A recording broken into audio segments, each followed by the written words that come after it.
Hi there. We'll get started in a few minutes. I just want to know if people can hear me.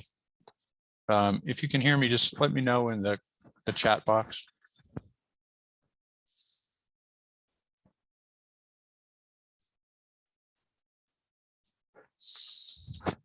Hi, can folks hear me?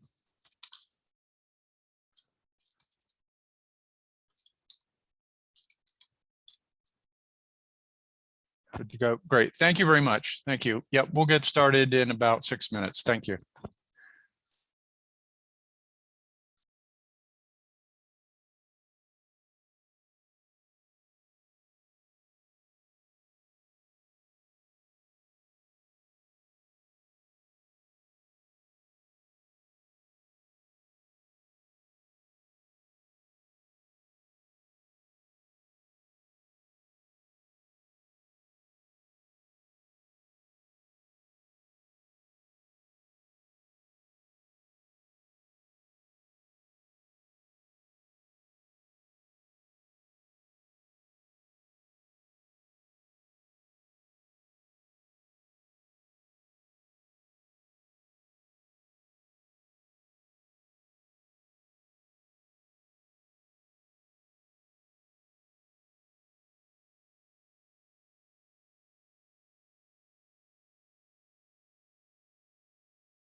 Hello, everybody.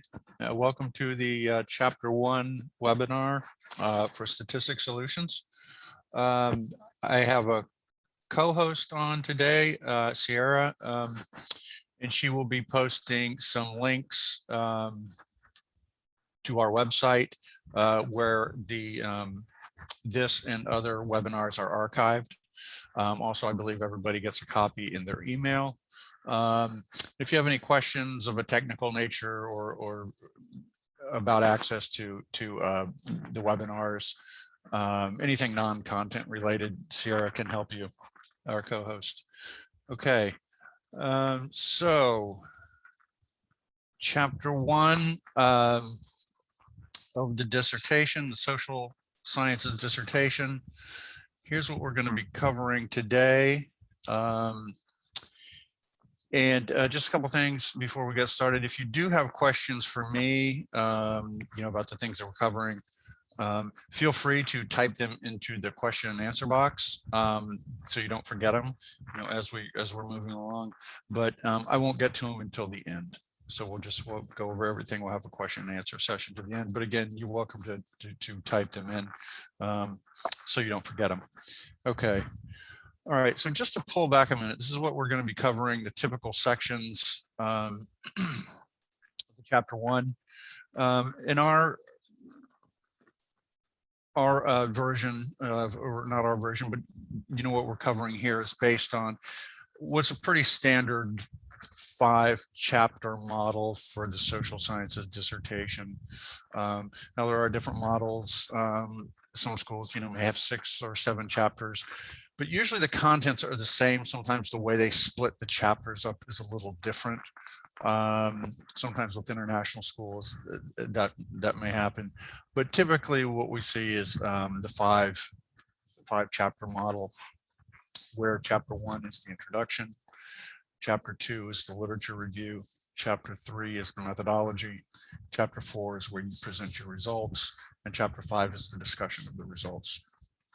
And now you're going to hear me say this several times throughout the presentation. Always, obtain a copy of your school's dissertation guidelines or dissertation template.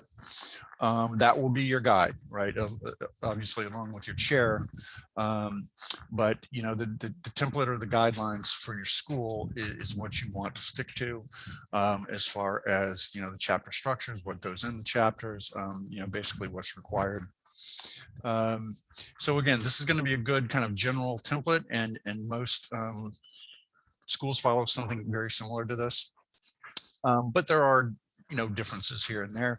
So again, always follow your school's specific guidelines, although again, this will act as a kind of a good kind of general template. All right, so these are the sections we're going to cover. The introduction of the introduction, background, research problem purpose, theoretical framework, definition, significance.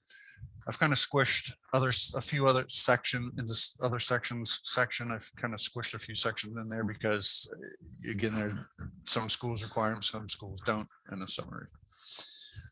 All right. So just to pull back a little bit before we get started to get a kind of a big view, of the forest and not just the trees. What does the Chapter 1 do? The Chapter 1, the introduction section. What's its purpose? Really, if you think of the Chapter 1 as a blueprint for the rest of your study, because that's really what it is. I mean, it tells the reader what you're going to study, your topic, why you're going to study it. That would be the research problem, and gives some information usually about how you're going to study it, which is the methodology. Now you'll have a Chapter 3, which will go in depth on the methodology, but usually in Chapter 1, there's some mention of the methodology and some kind of discussion of the methodology in a kind of a general sense, and again you get much deeper into it in Chapter 3. So it's like a blueprint for the study. Here's what you're going to do, right? Here's how you're going to do it. Here's why you're going to do it. All right, so that's a good way to think of the Chapter 1. So for the introduction, to the chapter 1, to the introduction chapter. Really, you know, it's like all introductions. You're going to introduce what you're going to be studying. So you're going to include your topic, describe your topic, tell your topic to the reader. And usually studies are based on some kind of organizational or social problem, right? So let's say it's in education. We have a lot of teachers maybe leaving special education, right? That's an organizational problem. That's a problem for education. So you want to introduce the organizational or social problem that is kind of the basis of your study.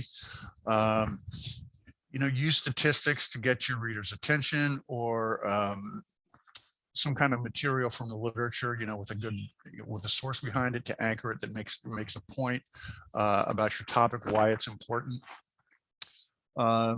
So, you know, in our example, if you are studying, let's just say, you know, the attrition of special education teachers, you want a source on that, some kind of statistic about how many are leaving, right, to show that it's a problem.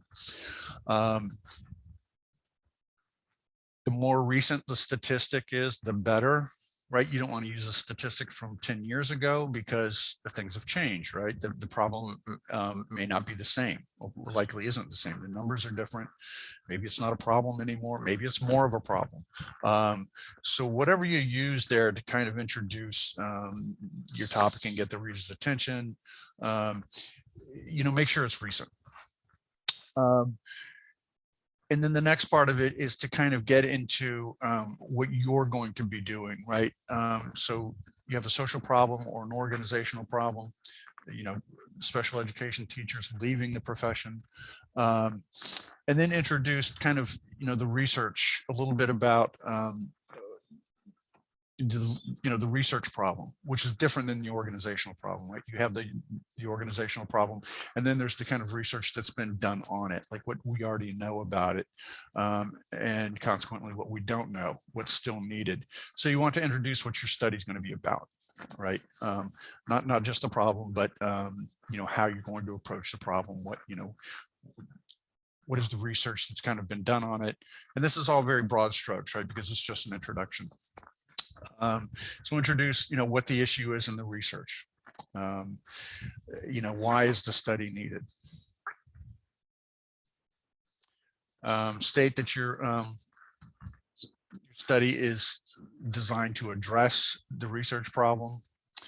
And so at the end of the section, your reader should have a good idea about what you're going to be studying and why.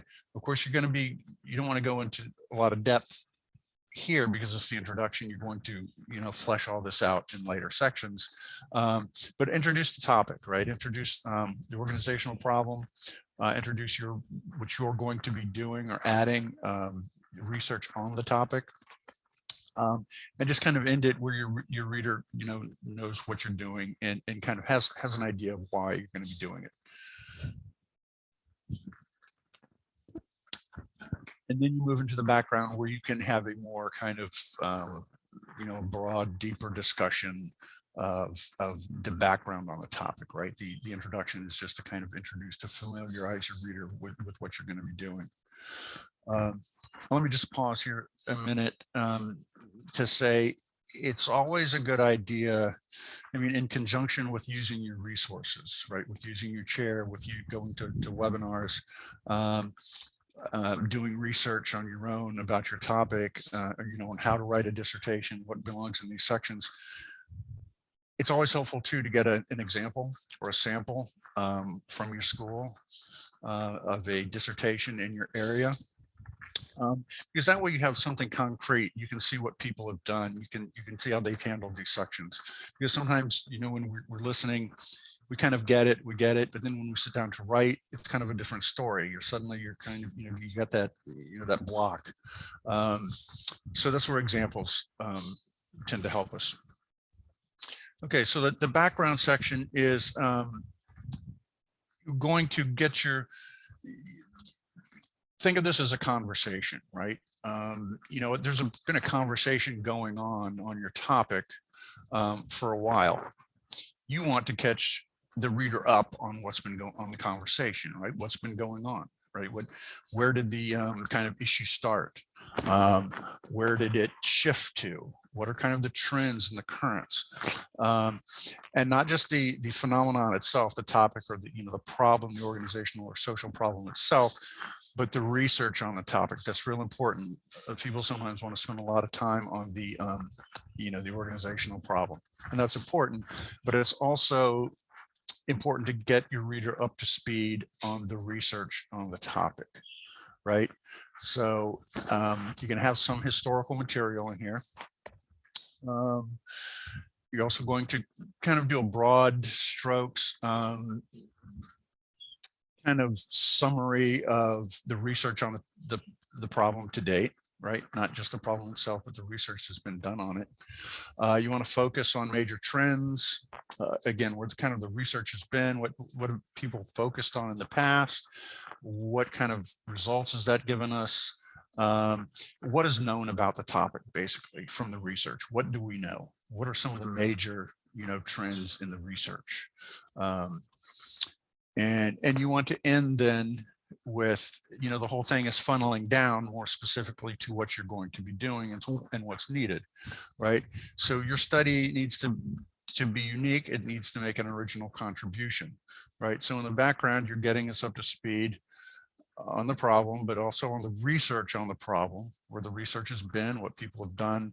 So, and that will help to highlight when you get near the end of the background section, what still needs to be done. What are the things that we don't know, right?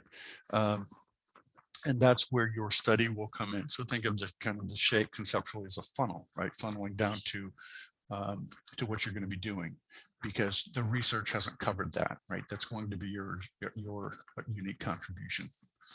So, right, so end with where the gap is in the research on the topic stands. That's the gap or the research problem that you're going to be addressing. The background section, well, the introduction section is probably pretty brief, maybe a page or two, if that. The background section will probably be longer, maybe a few pages. And sometimes there's no page limit or page requirement on these, but again, check your template, because some schools do have page requirements. They want them to be no more than 3 pages. Some schools they want concision, right? So they don't want you kind of going on and on. They want things focused. But I'd say the background section is probably a few pages. And that leads us into the research problem. Now, this is the research problem. People seem to have some kind of some confusion about what the research problem is. It's really the heart of the study. I mean, it really kind of drives the study, right? You could have a data set, and you could have research questions, and you can have all kinds of plans to how to analyze your data. But if you don't have a reason to do that, if you don't have a solid research problem, you don't really have a study, right? So the research problem is like the rational, like why are we doing this? Why is this study needed? What's going to be my unique contribution to the literature? And that's what the research problem is all about. And the research problem, like it sounds, it's a problem in the research, right? It can be a gap. People often think of the research problem as being a gap in knowledge in the literature. It can be a gap, but it doesn't have to be a gap. A research problem is something like, if we have a topic and we have a lot of qualitative research on it, but we don't have much quantitative research to kind of test the relationship of certain factors and constructs. Okay, that could be a problem in the research, that we need more quantitative research, or vice versa. If we have a lot of quantitative research, but we don't have much qualitative, we don't understand things in depth. We don't understand people's perspectives and their experiences with it. That could be a problem in the research, right? So that would mean we need more qualitative research on it. So there's different ways you can kind of develop a research problem. And sometimes it is a gap that we just don't, we don't know something about a certain, angle taken on the topic. So that's what a research problem is. And it's because you don't want to kind of just duplicate something that we already know, we already have the knowledge about, right? So that's why, when your professors talk about a research problem and a unique contribution to the field, that's what we're talking about. You have an angle, right? Something that nobody else has quite done before. That's going to give us new knowledge. So this is a transition from the background, right? If you think of your background as a funnel, you introduce your topic. You give the reader, get them up to speed on the conversation and the research, right? Up to speed on where your topic has been. The problem has been that what's the research on it in kind of broad strokes. And then you can get specific. Okay, here's really what I'm going to focus on, and here's why. It's a more targeted overview of recent research on your topic to highlight your research problem or what hasn't been done or what still needs to be done. You want to specifically state the research problem and specifically state that your study is designed to address the research problem. And if your research problem is a gap, right, a gap in the literature, people sometimes, they ask me, well, how do you kind of describe a gap, right? Because a gap, by definition, is something that doesn't exist, right? It's the absence of something. And this is an analogy somebody gave me, which I've picked up. If you think of a donut and a donut hole, right? The donut hole you can't describe because there's nothing there. It is a gap, right? So what do? You describe the donut, right? You give a description of the donut, and in doing that, it highlights the hole. It highlights the absence, the gap, what's not there. So if your research problem is a gap, that's a good way to think about it, I think. You can't really describe the gap. You can say that there's a gap, but your professors are going to want you to illustrate that gap or to demonstrate it. And the way to do that is to say, okay, well, we have research on this, and this, all the things that are very close to it. So by showing what's in the research, you kind of highlight what's not in it, and you point to the necessity of your study, if that helps. And again, follow your template to see what they say. But the research problem is probably about a page, maybe a little less. So it's pretty tightly focused, right? And usually your research for the, your citations for the research problem, you want it to get them recent, because again, this is where you're kind of setting up your research problem. You're showing what people have done that points to the need to your study. So again, if you're citing stuff from 10 years ago or more, that may not be relevant anymore. And some schools do have requirements, for you using, more recent sources. All right, the purpose section contains the purpose statement. The purpose statement is usually one sentence. The purpose section is a section, it can be, probably a paragraph, a couple paragraphs. But there's a very specific construction for the purpose statement, and I have examples here. So it should be something like the purpose of this approach, your study design study is to examine, explore. The verbs aren't so important, but usually examine or investigate, determine are usually associated with quantitative studies. A word like explore is more typically associated with qualitative studies. The variables or concepts, whatever you're looking at in your sample setting. So let's look at, we have a couple examples here. I'll just go over one of them. Because they're very much the same, except the qualitative, they have different verbs. They have a little different construction. The purpose of this quantitative, that's your approach. Correlational, that's your design. The purpose of this quantitative correlational study is to examine the relationship between transformational leadership and emotional intelligence. Those are your two factors, your variables, and then whatever sample you're using. You could be high school teachers, whatever setting. And that's a very specific construction that most schools want you to use for the purpose statement. And you have the qualitative example there. I don't need to read that. Now, the purpose statement should begin your purpose section. And then sometimes again, check your template, your school guidelines. The purpose section may also include specific information about your variables, maybe the instruments that you're going to use to measure those variables, or might ask for some more information about your concepts. But that's kind of it for the purpose. Now, the purpose statement itself, the purpose of this study is, when you mention your purpose in other places in the dissertation, you should use your purpose statement verbatim. Now, there's two cases where you can use material from other places verbatim. It's your purpose statement and your research questions, right? So in other words, every time you mention your purpose in your dissertation, in other chapters and other sections, use the purpose statement verbatim. When you mention your research questions, they should be verbatim also, because those things don't change.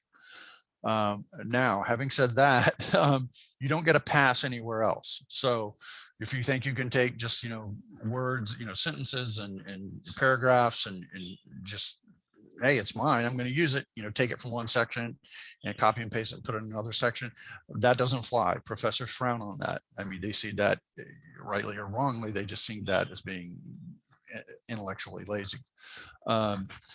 So going back to my point, the only two times you can do that is with the purpose statement and the research questions, and you're supposed to. Okay, so the purpose section itself, I mean, maybe a paragraph, maybe two paragraphs. Again, it depends on, the other kind of information that your school is looking for. The research questions usually come next. This is not a methods webinar. So if you want, more kind of assistance or information about how to craft research questions, we do run webinars on methodology and different, aspects of methodology. So you should attend one of those.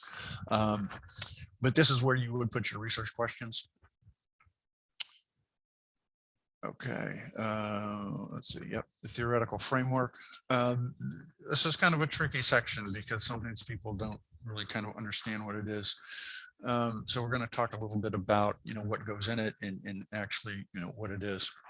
And the first question to answer is theoretical framework or conceptual framework, right? You'll see those maybe on your template. Are you using a theoretical framework or a conceptual framework? What's the difference? How do I know which one I'm using? I just take a very practical approach to it, and it aligns with a lot of the schools that we work with people on. Theoretical framework is typically associated with quantitative studies, and conceptual framework is typically associated with qualitative studies. So now, do you need both? Usually, no. Usually you don't need both. You just use one or the other.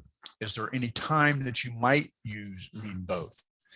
Maybe. I mean, if the only time would be usually if you're doing a mixed method study, you might need a theoretical and a conceptual framework, maybe. But most of the time, no, you don't need both. You're doing quant theoretical, you're doing qual conceptual. Now, what is it? Theoretical framework is basically it's the theoretical founding or undergirding of your study, right? So let's take the quantitative study, for example. You're studying, well, let's go back to our purpose statement. Whoops, sorry. the relationship between transformational leadership and emotional intelligence. Okay, so you're going to be probably using questionnaires on transformational leadership, a questionnaire on emotional intelligence to ask people, items from these questionnaires to get your answers that you can then get data that you analyze. So these questionnaires have theoretical foundations, right? The questionnaires aren't developed from thin air, right? They have to be developed from something, and they're developed from theories. So, if you're doing a study on transformational leadership and emotional intelligence on the connection, the theories of those two constructs would comprise your theoretical framework, right? So, and it goes, even farther in the sense that there's different instruments to measure both of these constructs. So for transformational leadership, or I'm sorry, for emotional intelligence, let's just take that for example. Goleman has an instrument. Baron has an instrument. There may be 4 or 5 different instruments to study emotional intelligence. You're going to choose whichever one works for your study. Now, if you choose Goleman's instrument, fine, it's going to work for what you're looking at in your study. Then don't go and use Baron's theory to support Goleman's instrument. You see what I'm saying? So Goleman will have his own theory of emotional intelligence. And you'd think all the theories would be the same, but they're not, right? Because the instruments are different. They kind of focus on kind of slightly different things. They might have different components. So if you use Goleman's instrument, use Goleman's theory of emotional intelligence. All right. Does that make sense? And so what you would be doing then is saying, just kind of straight out, Goleman's theory of emotional intelligence and somebody's theory of transformational leadership will serve as the theoretical foundation for this study. You then define the theories, right, based on the theorist that's associated with the instrument you're using, right? So you define the theory, define any associated components of the theory, right? Again, using that major theorist that's associated with your instrument. Talk about, who developed it, what they developed it for. I mean, this is what theories do. Theories explain things. Theories help us explain phenomena. So after you define it and say who developed it, what did they develop it for? What did they develop it to explain? Also discuss a little bit what other researchers have used it for. What have other researchers used it to explain? Have they used it in maybe some of their studies? And then the important part is how it connects with your study, how it's going to help, how it's going to guide your study and help explain like your results when you get them. Okay. And so if you have a theoretical framework that has 2 theories like this one, emotional intelligence and transformational leadership. After you define and discuss emotional intelligence, you would do the same thing for transformational leadership. Who developed it, why, define it, how have researchers used it. And then together, those 2 theories would comprise your theoretical framework. It's very similar for the conceptual framework. Excuse me. Although, a little different in the sense that you may not be using a theory. You may be doing kind of exploratory study. There's not a theory out there that kind of encapsulates what you're doing. You're trying to, you're digging around, trying to explore the phenomenon. So sometimes instead of using theories, you would use major concepts, right? Major concepts that are associated with your study that you want to look at and really kind of do the same thing, but not with a kind of full-blown theory, but with some of the major concepts of what you're looking at. And that's kind of in a nutshell, that's the theoretical framework, the conceptual framework. Again, this is a really helpful section to look at in samples if you get a sample, dissertation that you're looking at, because it can be, once you get your head around it, it's not that difficult, but it's tricky to kind of understand what they are and what their purpose is. Okay, nature of the study or the study design usually comes next. And again, we're not going to go too in depth here because this isn't a method seminar. But we do offer method seminars. So if you more on study designs or other aspects of methods, check one of our method seminars or webinars for those. Okay, usually it talks a little bit, having a rationale for the selection of the design. Why did you choose a correlational design? Why did you choose a longitudinal design or whatever it is?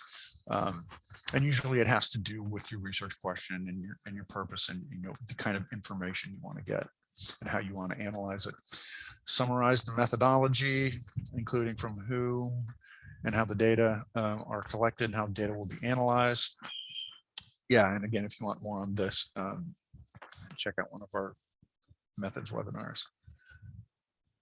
Definitions, there's usually a section on definitions. And this is, where you're defining your factors, your variables, any major concepts as they are used in your study. And usually other than the definitions, there's really not much content in this section, maybe a sentence that says, the following terms will be defined for use in this study. And that's it. And then you can get to your definitions. A couple of things, sequence the entries alphabetically, right? So they shouldn't just appear randomly, sequence them alphabetically. These are not discussions of the terms. These are definitions. So they're concise, they're brief. Sometimes I've seen definitions, people go on for like a paragraph, so-and-so defines this term this way and so-and-so defines it this way. No, it's not a discussion. It's how are you defining, how is the term going to be defined in your study? That's what it tells the reader. So definitions, I tell people to put definitions in the form of sentences. Some schools require sentences, some schools don't. I just default to sentences instead of fragments because your chair may come along later and say, put this in a sentence. So I just put them in a sentence. And usually they start off very kind of in a pat or kind of a routine way. Emotional intelligence refers to, emotional intelligence is, right? And then just give the definition, and it needs to come from the literature, right? It's not a general definition. So absolutely, under no circumstances are we using dictionary definitions, right? They're not general definitions. They're specific to the literature, to the research, and they're going to be specific to your study. So emotional intelligence refers to or will refer to. You give the definition. You have a citation from the literature from it, a peer-reviewed source, and you're done. So they're usually a sentence will cover it, maybe two, but usually no more than that. So concise definitions. And that's all. Sources should be recent when possible. That's not so important here. Sometimes, the backup, the support for your definition, maybe from a theorist, and theories take longer to develop. So if they can be recent, that's fine, but they don't need to be. All right, significant section. Professors like to call this the so what section. In other words, yeah, you're doing a study on emotional intelligence and transformational leadership. So what? So, and they're being a little glib, but the idea is, this is where you're talking about why your study is important, right? Okay, you have the research problem, right? Which is, we don't have knowledge in this area, or, we haven't conducted these types of studies on this topic, and we need more of, a certain kind of study. But this is goes a little further. It's about okay, why is it important? How is the knowledge going to be valuable, and who's it going to be valuable to? All right. So what is the significance of the study? What are the implications of the study? What's the implications of the significance of the data that you're going to get? How is it going to be important? And usually this section has two prongs, right? And you can subsection them out if you want, or just kind of put them together. But one section should focus on the significance to, or the implications for research and or theory. And the other one should involve practice. So you need to think a little bit, because this will come back in chapter 5. In chapter 5, you will have, once you get your results, in chapter 5, near the end of chapter 5, you will need to talk about, okay, now we have this information. How does it contribute to the research? How does it inform practice? So this is kind of a forward-looking version of that. You don't really know yet, but this is how your study might contribute to these areas. So for research, it's the study that you plan on getting. I mean, the information that you plan on getting. How can it inform the research? You know, what can it tell researchers? What are the implications? I mean, maybe it may tell us that we need to look at something in a different way, that we need to consider something that we haven't considered before. What's the contribution going to be to the research, or even to the theory? Sometimes you can fold the theory into that too. It may add to our understanding of the theory that you're using. Maybe your theory hasn't been applied to a certain population, and so it gives us information on how whether the theory is relevant for that certain population. Then the other kind of subsection of this would be how might your findings be valuable or informative at the practice level, at the level of practice, to practitioners, to people doing whatever it is you're studying. Like, so if it's an education study, it could have practical importance for teachers, maybe administrators, maybe students. It just depends on what your study is. But that's the idea. Like, so how valuable, is your information going to be valuable, and to whom, right? How might it help them do what they do? Okay. Other sections, again, I've kind of squished these together. Some schools have them, some schools don't. Some schools have some of them, some schools lump them together. So again, get tired of me saying it, check your school's template. Limitations, usually there's a section where you need to talk about limitations that might occur in your study. What are limitations? Limitations are basically shortcomings or weaknesses, or something that might affect your results. It might influence your results that are kind of outside of your control, right? Or some of them are in your control. And again, at the end of chapter 5, you're going to have to discuss limitations, but then when you're discussing them in chapter 5, you'll be discussing actual limitations that occurred. Here, again, it's kind of forecasting. It's kind of looking forward to what might pose barriers, or something that could be limitations or weaknesses that will affect the results. We're still kind of, dealing with COVID in some ways that might influence how you get your data, or who you have access to. So that can still maybe pose potential limitations. For quantitative studies, sometimes you need an adequate sample size for statistical certainty. Sometimes, it's hard to, maybe it might be depending on, your population, it might be, you might have trouble getting enough people for your study. Qualitative studies, limitations might always involve bias or subjectivity, like researcher bias. Sometimes people are too close, they're doing an education study, but they work in education. And there's certain ways to kind of guard against researcher bias. that you could, if you put that as a limitation, like potential researcher bias, you would also want to put in certain ways that you would kind of guard against that or help mitigate that researcher bias. Social desirability can be a limitation, especially with research on sensitive topics, like sexuality, maybe obesity, certain topics that are touchy to people, that are sensitive. Sometimes people will answer in ways, and this is qualitative and quantitative, sometimes people will answer in ways that put them in a positive light rather than truthfully and honestly. And that's called social desirability, but which could be a limitation. But and again, that's usually with kind of topics that are sensitive. Assumptions, it's kind of a little tricky section. Again, look at your examples.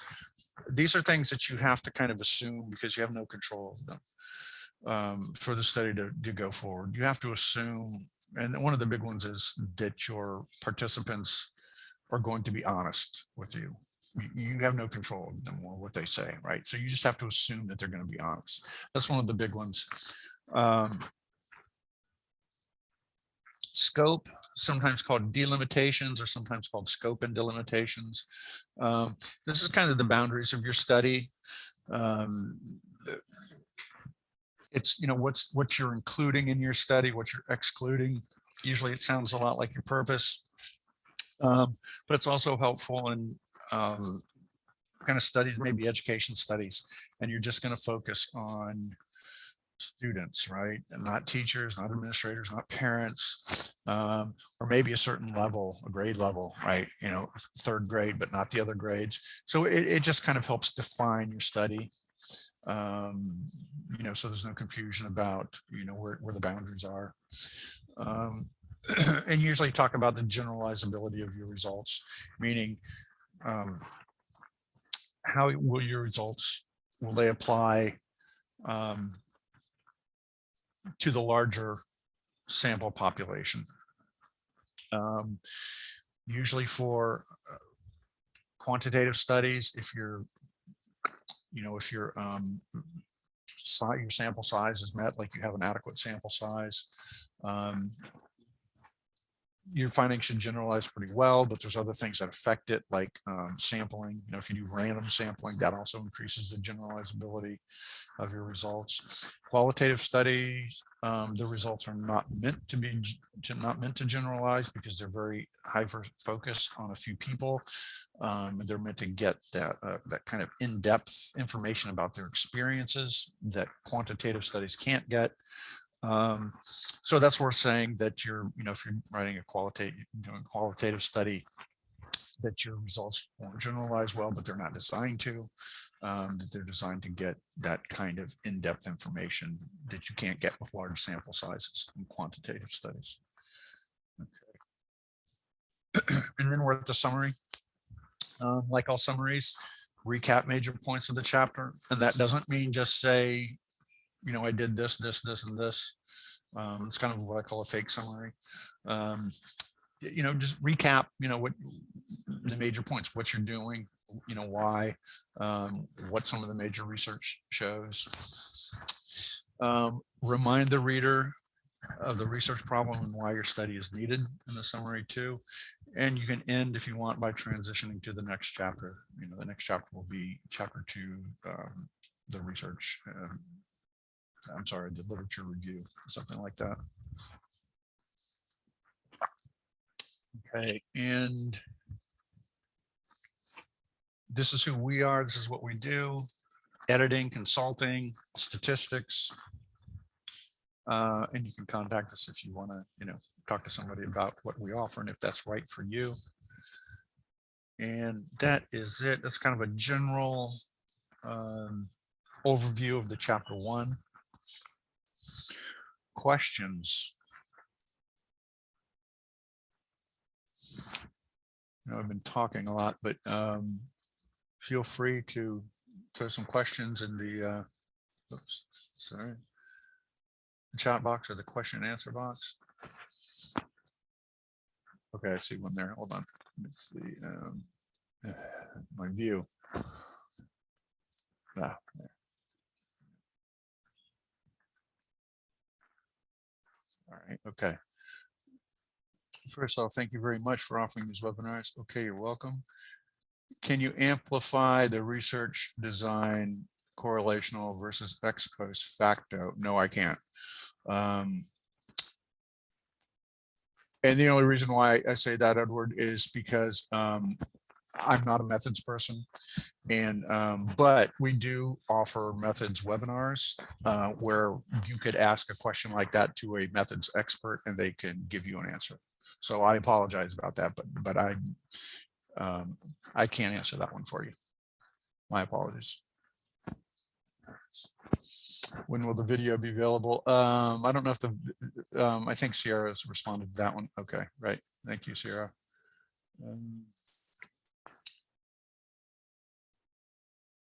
Okay, great. Okay, for the definitions, since we're taking them from literature, are we paraphrasing here? Of course, yes. Yeah, there should be no reason that you should need to quote in the definitions. Yeah, just yeah, and like most stuff in here, when you have a source behind something, usually everything needs to be paraphrased, unless you know, unless there's just something that you can't put any better, like it really needs to be said in that way, you can quote it. But for the definitions, yeah, paraphrase them. Yeah.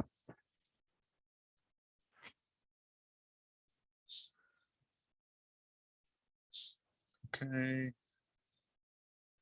Okay, any other questions? I see some other questions, but they're about getting the webinar and things like that. Any other questions about the content? Okay, you're welcome, everybody. You're welcome. Thanks for the kind word. Will we get the PowerPoint?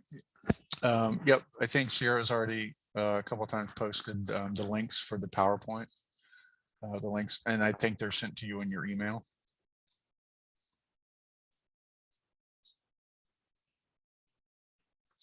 Yep. Okay. Right. Great.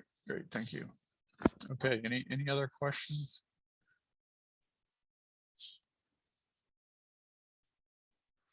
All right. Okay. Well, I'm going to wish you luck. You know, it's a long journey, but just persevere and use your resources. Give us a call if you think you might need some help or just want to see what we offer, see if it's right for you. And we do offer these on different chapters and different topics, you know, including we have a lot of methods webinars too. So, all right, everybody, thank you for the kind words. Thank you for attending. And maybe I'll see you at another webinar. All right, thank you. Have a good day.